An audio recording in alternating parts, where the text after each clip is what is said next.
Hello, good morning mga kalugaw. Another day, another vlog, another reels. So, sila po yung mga nanay ng mga students. Lagi sila dito actually, pero ngayon ko lang sila nakuhaan kasi nga palagi silang busy. Palagi akong busy kasi pag nandyan sila is super gulo nila. Yun, nakikimarites na din ako. Yun guys, so shout out to you Ate Sally and the rest of your team. Enjoy. Nagustuhan po nila actually yung lugaw ko. So kaya daw nila binabalik-balikan.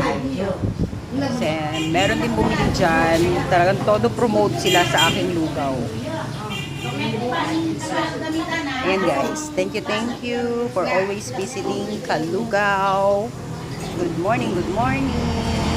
Shout out. Ingat. Sobrang init. Drink a lot of water, mga ladies. Bye-bye. Hi, vlogger ko kasi. Ay, yung mga gusto mo.